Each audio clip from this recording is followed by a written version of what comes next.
A beleza de uma florada enche de alegria e esperanças o coração do cafeicultor. Aqui temos cafeeiros de 5 a 6 anos com admirável carga. Nas terras do norte do Paraná, cafezais como este produzem, em média, 150 arrobas por 1000 pés.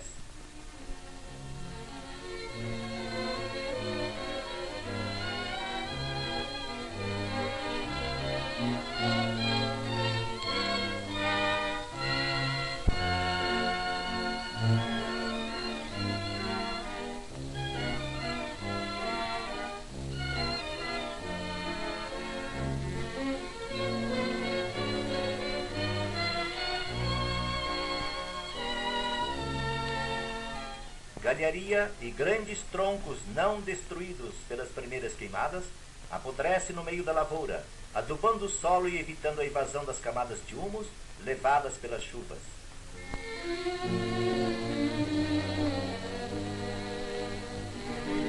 A colheita do café tem lugar geralmente de julho a outubro. Ela transforma inteiramente o ambiente calmo das fazendas num centro de alegres e incessantes atividades que vão desde o amanhecer até o pôr do sol.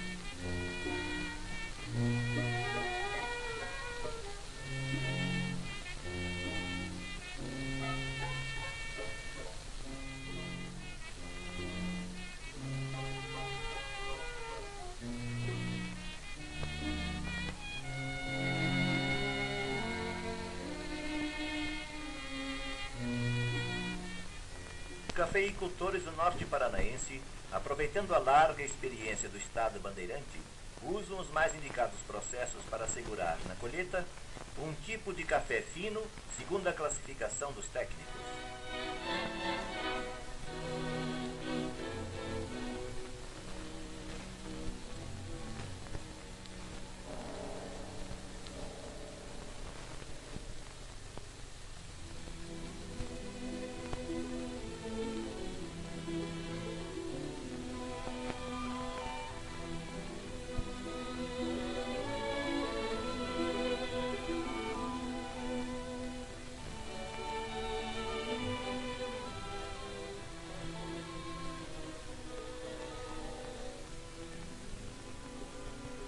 Uma das riquezas mais novas do Brasil é a cultura do tung, do qual se extrai um óleo que tem grande aplicação industrial. Eis alguns aspectos da florada, espetáculo maravilhoso, promessa de uma safra rendosa. Nas terras do norte paranaense, o tung é geralmente plantado na lavoura cafeeira.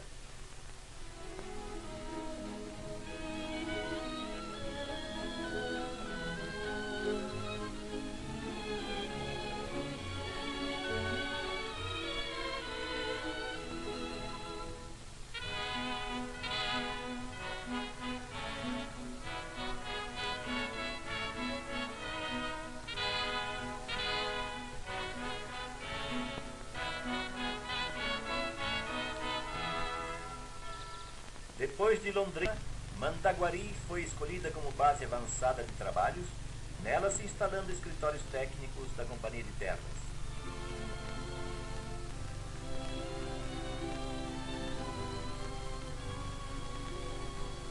O objetivo seguinte, para o qual convergem todas as atenções dos dirigentes da companhia, é Maringá.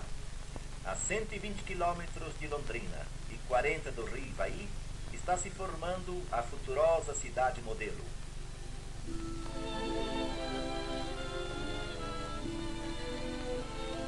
Eis, em 1945, o ponto cortado pela estrada de rodagem Londrina-Paranavaí, onde será localizado o centro comercial de Maringá.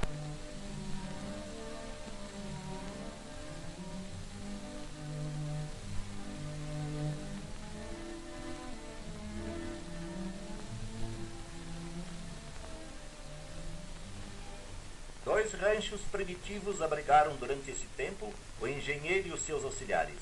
A derrubada das grandes perobas precedeu a abertura da clareira para ser iniciado o arruamento de Maringá, o qual data de 1947.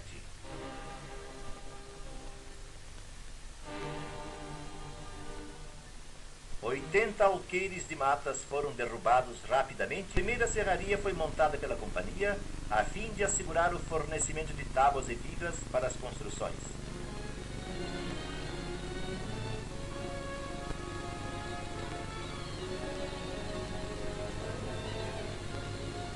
Também uma olaria começou a funcionar na mesma ocasião, fabricando tijolos e telhas para o consumo local.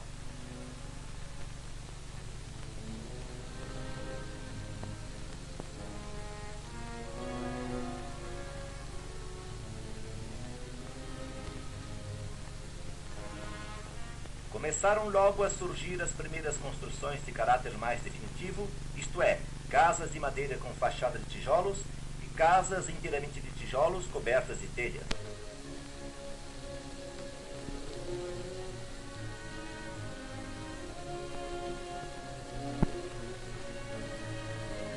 As obras do primeiro hotel de Maringá, para hospedar compradores de terras e viajantes.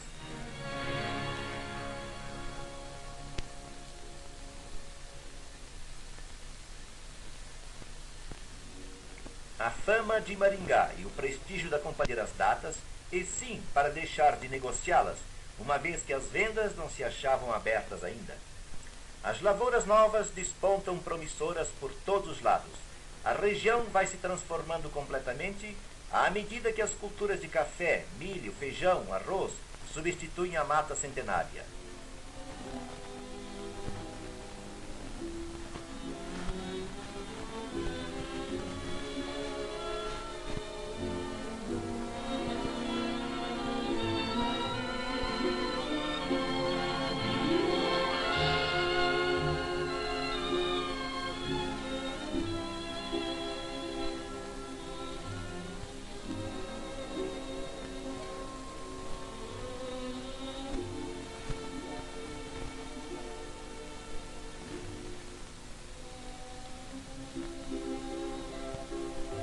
Surgem as primeiras criações de porcos fechados em mangueirões.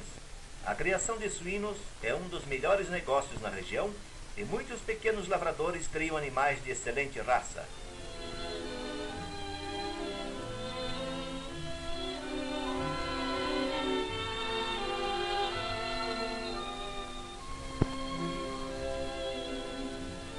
Boas estradas secundárias vão sendo rasgadas em todas as direções pelas turmas de trabalhadores da companhia.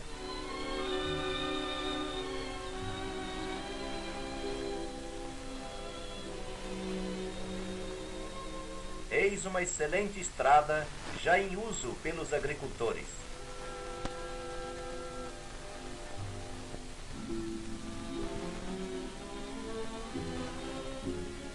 Os trabalhos de preparo da via férrea avançam também com celeridade entre Apucarana e Maringá.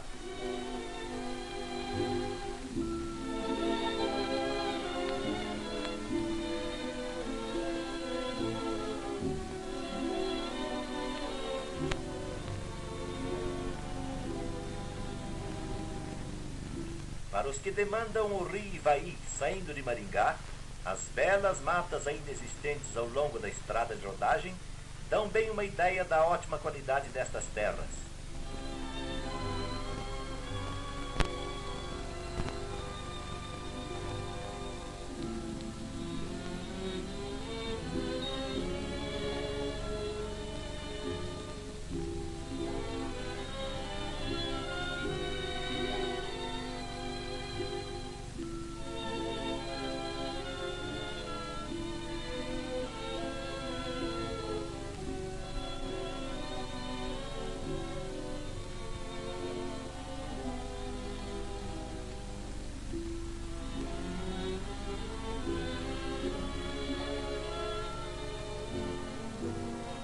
De Londrina até Apucarana, os trens correm com horários certos e os passageiros se servem da rodovia para continuar até Maringá e as colônias Brasileira e Paranavaí.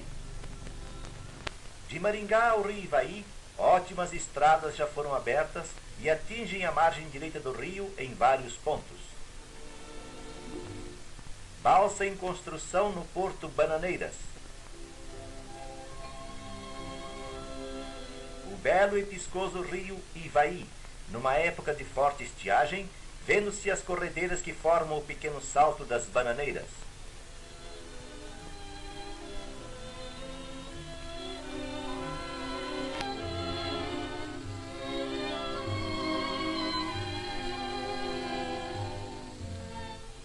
Numa expressiva cerimônia realizada em maio de 1947, a qual contou com a presença dos diretores e funcionários da companhia, autoridades do distrito e convidados, foram iniciadas em Maringá as vendas de datas, lotes e pequenas glebas de terras.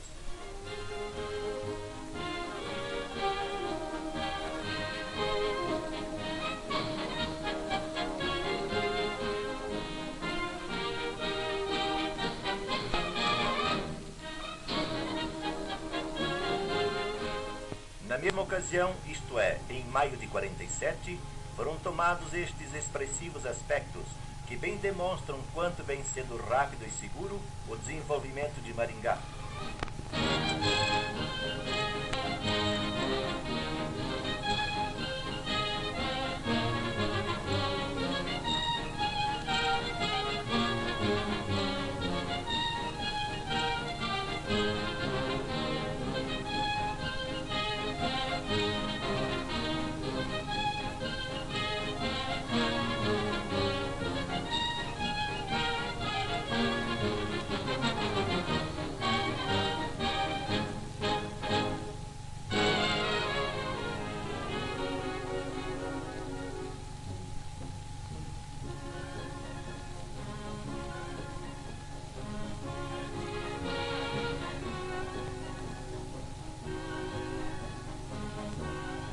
A inauguração da sólida ponte de madeira lançada sobre o Pirapó e mandada construir pela companhia foi outra expressiva cerimônia que reuniu numerosos convidados, estando a Companhia de Terras representada pelo seu diretor superintendente, Dr. Gastão de Mesquita.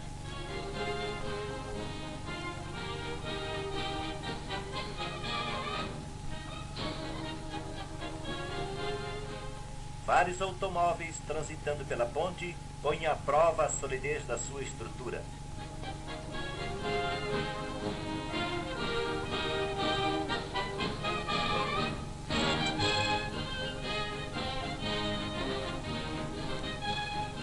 As águas agitadas do Pirapó já não constituem obstáculo para os veículos que demandam Maringá. A ponte de um só arco, bonita e útil, liga as duas margens do rio.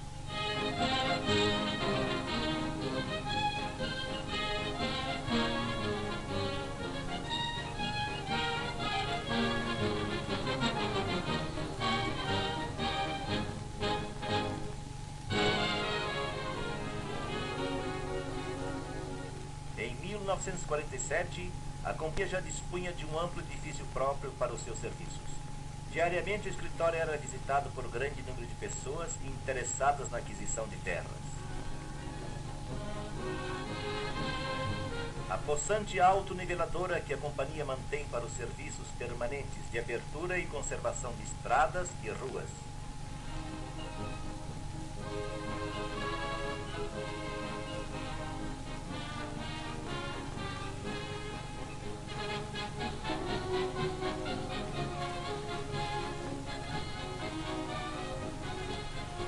Cidade febril, assinala os primeiros meses da cidade que nasce.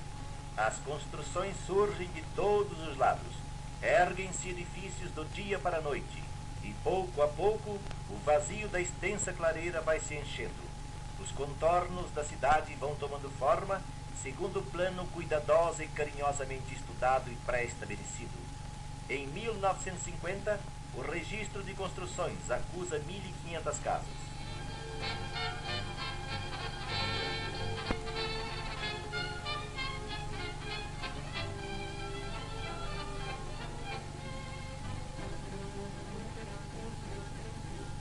Perto de 50 construções assinalam a zona industrial. Ao lado da iniciativa particular, as obras públicas realizadas pela companhia avançam com celeridade. O assentamento de guias para o calçamento acompanha o ritmo de abertura das novas ruas.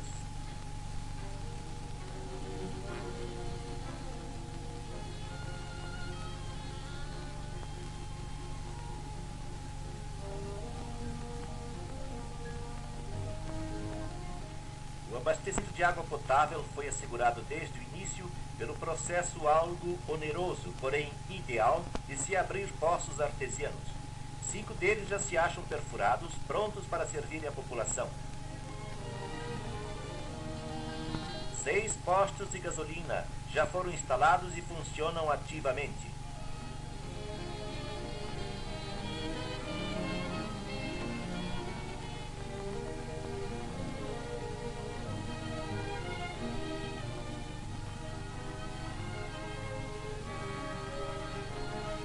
Belas casas residenciais, extremamente confortáveis e construídas nos mais diversos estilos, dão bem a ideia da segura estabilidade e do desejo que anima os moradores pioneiros de Maringá de aqui se fixarem para sempre.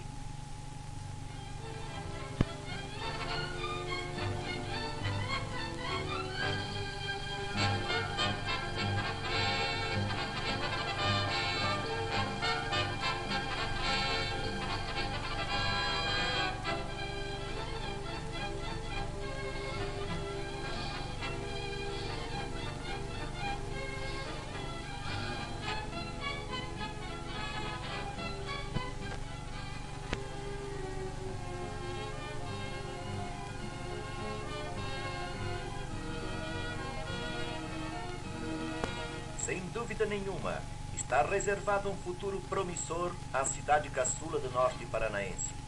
Mesmo com as suas primeiras ruas mal abertas e já entregues ao público, Maringá apresenta aos olhos do forasteiro um movimento desusado de caminhões carregados, automóveis, jardineiras, superlotadas e pedestres.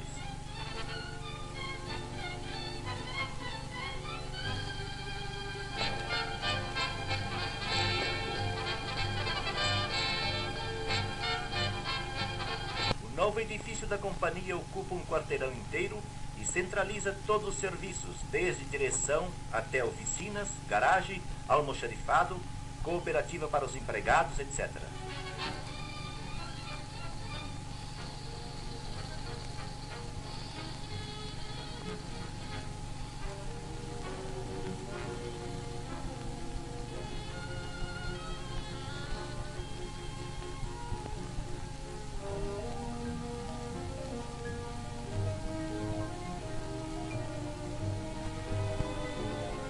As indústrias vão surgindo rapidamente. Em 1950, existem no distrito 15 serrarias, 2 fábricas de laminados, 25 cerâmicas registradas, além de várias máquinas de café, arroz, debulhadores de milho, moinhos para fubá, etc. Aqui vemos uma das fábricas de laminados, onde trabalham numerosos operários. A população calculada neste mesmo ano em 8.000 almas na zona urbana e 20.000 em todo o distrito, já conta com um hospital em funcionamento e outro quase concluído.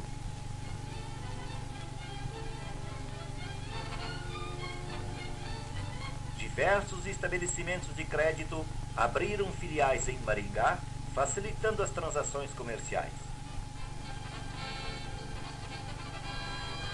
Eis o primeiro cinema de Maringá.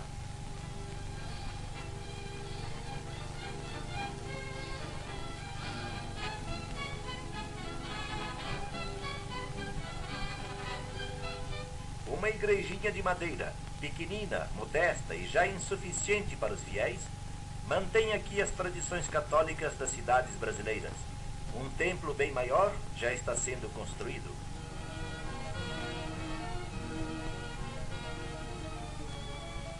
Um dos primeiros edifícios que a Companhia de Terras manda erguer nas cidades que abre é aquele destinado ao ensino primário. Eis o Grupo Escolar de Maringá.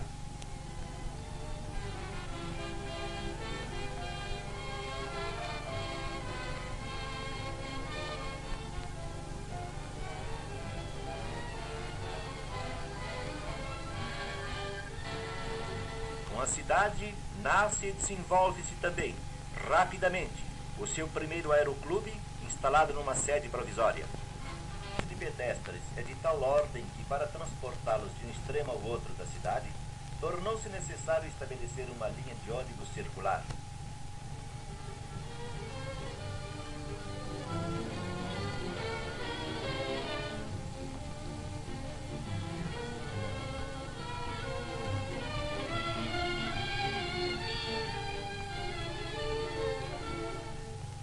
A estação rodoviária está sempre movimentada. Centenas de pessoas se servem das jardineiras que trafegam em todas as direções, ligando Maringá a cidades e lugares vizinhos, a Londrina, ao estado de São Paulo e às novas colônias estaduais de Brasileira e Paranavaí.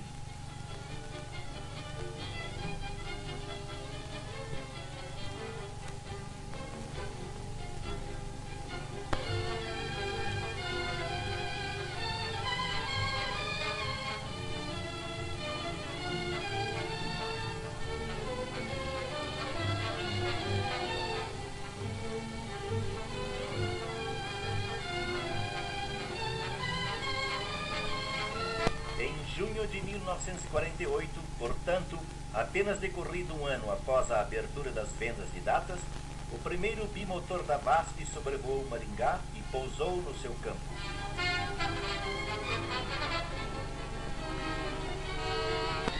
Os que amam a natureza e desejam tomar contato com as espécies vegetais próprias da região, nada como passar algumas horas no belo horto florestal de Maringá. Esta reserva florestal foi criada para facilitar a arborização da cidade e também a fim de proporcionar os meios necessários ao reflorestamento das partes devastadas. São 16 alqueires formando um belo parque com os grandes exemplares da flora regional e onde, em viveiros, criadas plantas para a arborização de ruas, jardins, praças, pomares, etc., tudo sob a competente direção de um experimentado agrônomo.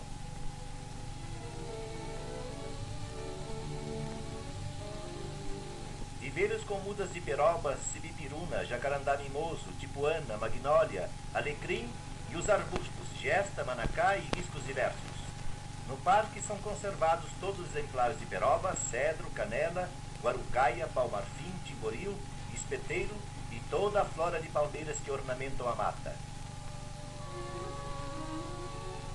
Na fazenda Santo Antônio de Nelson Pazanese existem 35 mil cafeeiros.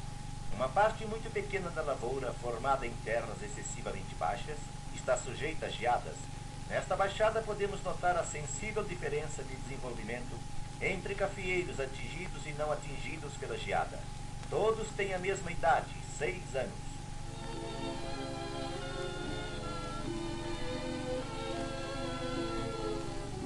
Na época fria, o termômetro a meio metro do solo acusa 3 graus abaixo de zero. Em contato com o solo, 6 graus abaixo de zero. Tendo realizado estudos nos Estados Unidos, o agrônomo Nelson Pazanese idealizou um tipo de fogareiro cujo custo por unidade é de 20 cruzeiros sem a carga.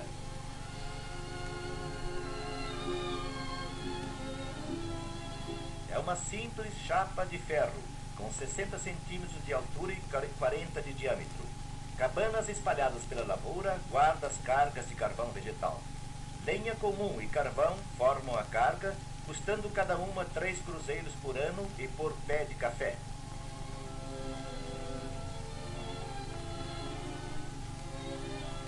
Uma lamparina apropriada permite que um homem acenda e cuide de 300 fogareiros por noite.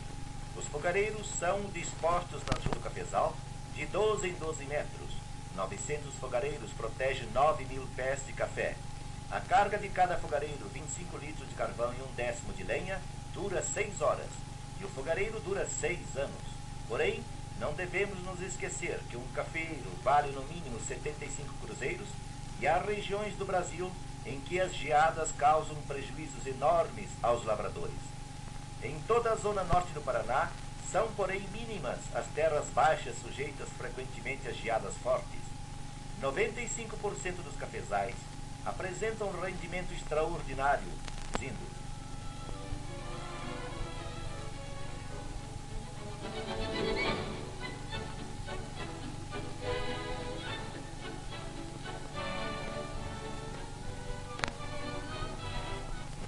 magnífico detalhe de galhos carregados com o café em cereja.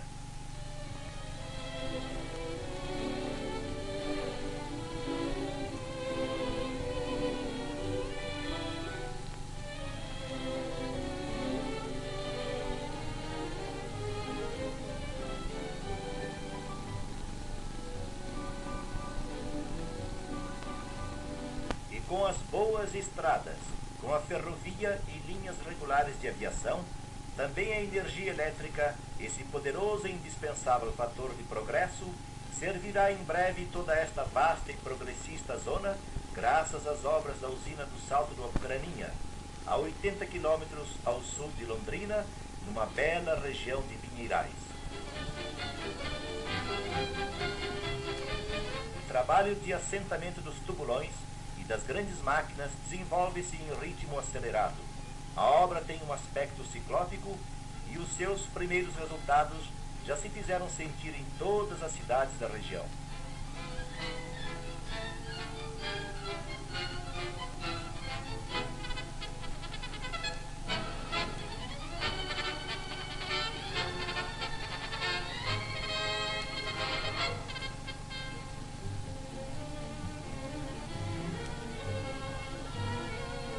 Canal que leva água para os tubulões.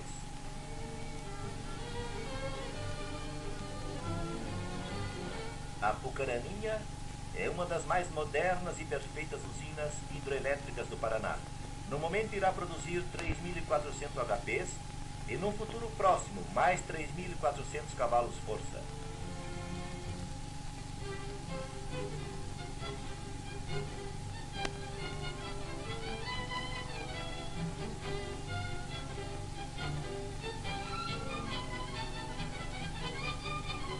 As águas represadas do rio Apucaraninha formaram um belo lago.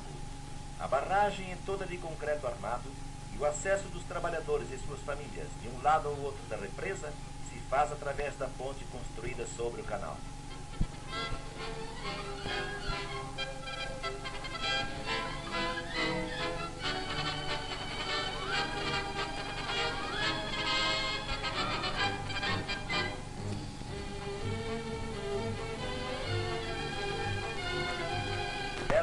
Essa neblina baila aqui dia e noite, envolvendo na fluidez das suas dobras os grandes penhascos nus, orvalhando os barrancos cobertos por um delicado tapete de musgo e dando vida em todo o vale aos tufos de avencas e samambaias. Esta beleza, a um tempo serena e selvagem do Salto do Apucaraninha, com 150 metros de altura, e que constitui obra incomparável da natureza, não será, porém, destruída pela usina hidrelétrica, obra ciclópica de homens modernos, preocupados com o bem-estar das coletividades e com o progresso da nação brasileira.